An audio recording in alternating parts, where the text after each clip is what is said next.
Bismillahirrahmanirrahim. Assalamualaikum warahmatullahi wabarakatuh. Perkenalkan, nama saya Muhammad Faisal Abdul Fatah dengan NIM 073000500006.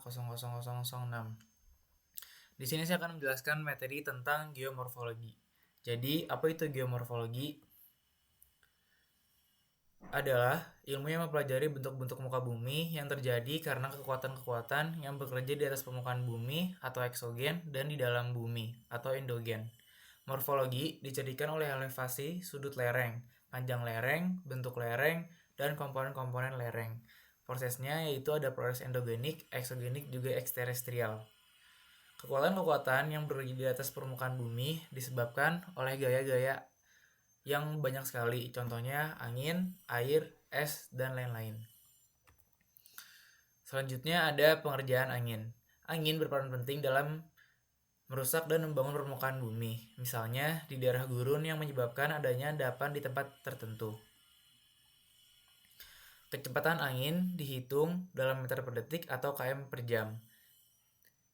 1 knot angin sama dengan 1,825 km per jam.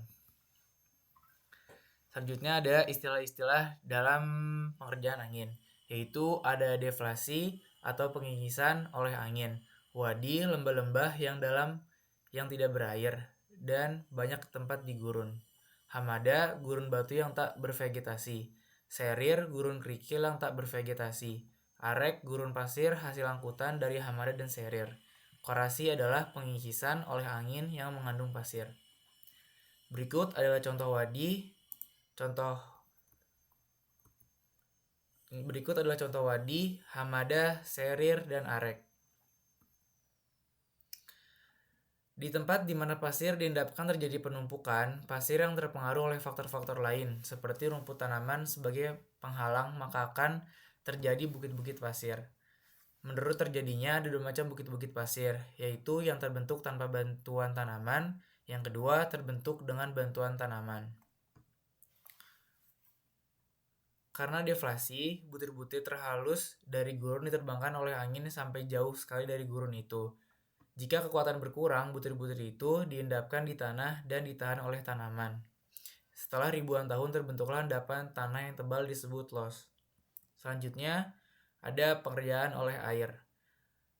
Merupakan siklus dalam proses geologi, yaitu pengikisan, pegunungan, dan pengangkutan bahan-bahan yang telah hancur, pengendapan di tempat lain. Perombakan dapat berjalan bersamaan dengan jalannya pelapukan. Dapat terjadi menurut proses-proses, yaitu 1. Proses kimiawi atau kemis, dan 2. Mekanik atau mekanik. Selanjutnya ada pengerjaan kimiawi dari air. Air hujan jatuh ke bumi, ada yang menguap mengalir di permukaan, dan sebagian mengalir di dalam tanah melalui pori-pori tanah atau celah-celah batuan. Di atas permukaan, di dalam batuan air melarutkan zat-zat sehingga menyebabkan perubahan dalam batuan yang dilaluinya. Akibatnya dalam batuan gamping dijumpai banyak liang-liang atau lubang-lubang. Contohnya di Karangbolong, Gunung Sewu, dan di daerah-daerah di Indonesia. Reaksi kimia tersebut di atas adalah reversible, reaksi yang bergeser ke kiri bila H2O dan CO2 menguap. Akibatnya dapat terjadi stalaktit dan selanjutnya karst, dolina, uvala, dan pipa karst, dan tangga dolina. Berikut adalah contoh-contoh gambar dari stalaktit dan stalagmit. Selanjutnya ini merupakan contoh dari karst, ini merupakan contoh dari dolina, ini dari uvala, dan ini dari pipa karst. Selanjutnya beberapa istilah dalam pengerjaan air. Korosi adalah gejala yang mengangkut, mengasah, dan memakan dari air sungai. Garis arus merupakan garis yang menghubungkan titik-titik dengan kecepatan terbesar. Isotes adalah garis yang menghubungkan titik-titik dengan kecepatan yang sama. Gerak aliran adalah laminer, air yang mengalir sejajar.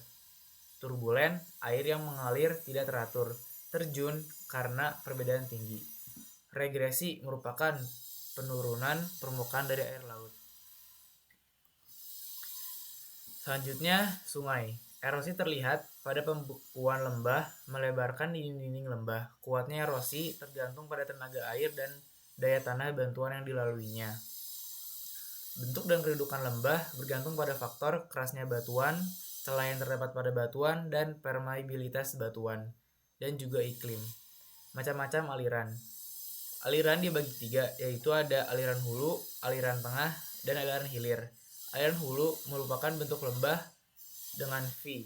Aliran tengah bentuk lembah dengan U, serta juga aliran hilir bentuk lembah U. Berikut adalah contoh aliran lembah hulu berbentuk V, seperti yang kita lihat di sininya. Juga bagian tengah lembah yang berbentuk U. Selanjutnya juga bentuk bagian hilir terbentuk dengan huruf U.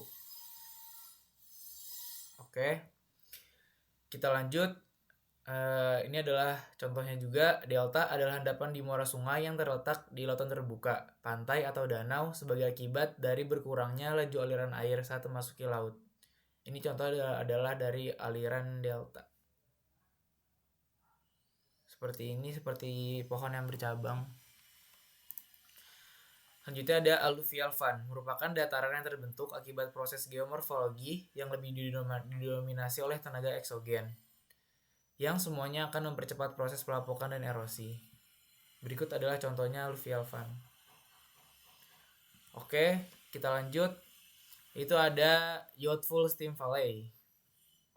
Aktif erosi cepat, bentuk lembah V, tidak ada floodplain, stream gradient besar, anak sungai sedikit dan kecil. Selanjutnya ada nature valley, erosi ke bawah mulai pelan, lembah mulai melebar, dataran banjir mulai meluas, mulai ada meander. Seperti ini gambarnya. Berikut adalah old age, lembah makin lebar, dan mulai ada oxbow lake, meander scars, dan natural leaves. Berikut adalah contoh dari old age. Oke, kita lanjut.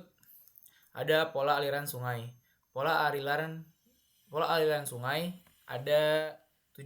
Yang pertama, pola aliran dendritik adalah pola aliran yang cabang-cabang sungainya menyerupai struktur pohon dan dapat dimulai tekstur kerapatan sungai yang dikontrol oleh jenis batuannya. Selanjutnya ada pola aliran radial.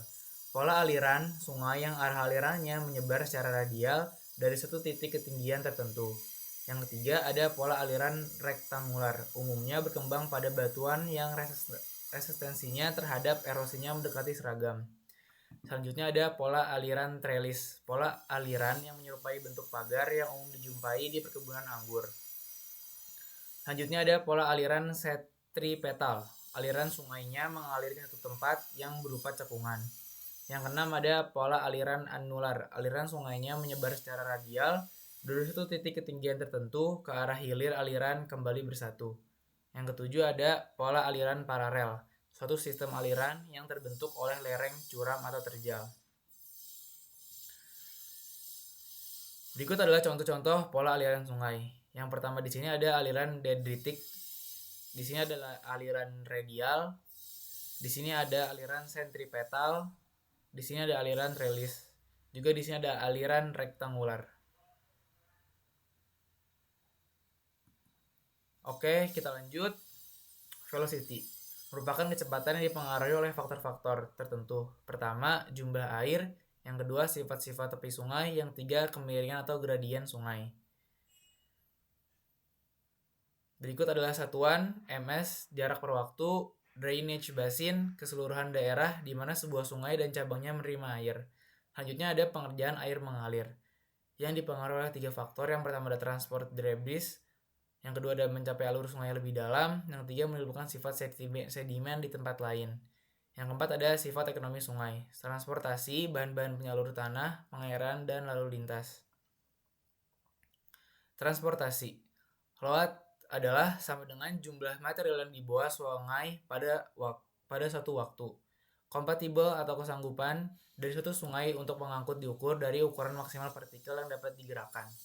Selanjutnya, sungai mengangkut material dengan 3 cara. Yang pertama ada solution atau larutan, yang kedua ada suspension atau suspensi, yang ketiga ada bed load atau muatan dasar.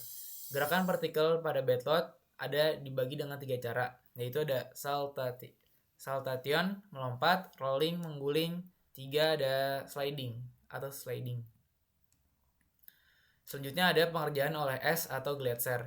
Ada 2 tipe glasiasi, Yang pertama ada glasiasi tipe alpina dan kedua ada tipe kontinen. Glacier atau glacier adalah sebuah bongkahan es yang besar terbentuk di atas permukaan tanah yang merupakan akumulasi endapan palsu yang membantu selama kurun dari waktu yang lama. Kenampakan morfologis yang ditimbulkan oleh glasiasi tipe kontinen ini adalah esker dan drumlin. Sedangkan tipe alpina membentuk kenampakan morfologis yang tajam dan runcing.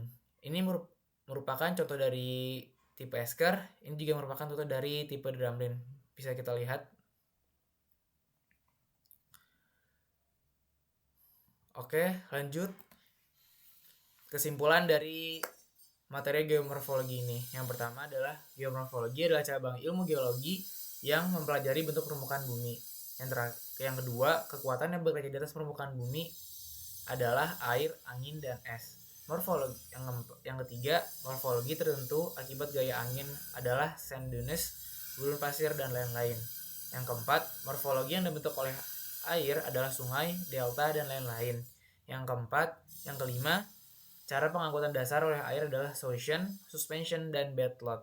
Yang keenam, atau yang terakhir, gerakan material dasar ada 3 cara, melompat, mengguling, dan menggeser. Mungkin sekian dari presentasi saya, Muhammad Faiz Abdul Fattah. Jika ada salah mohon dimaafkan, kurang lebihnya mohon maaf. Wassalamualaikum warahmatullahi wabarakatuh.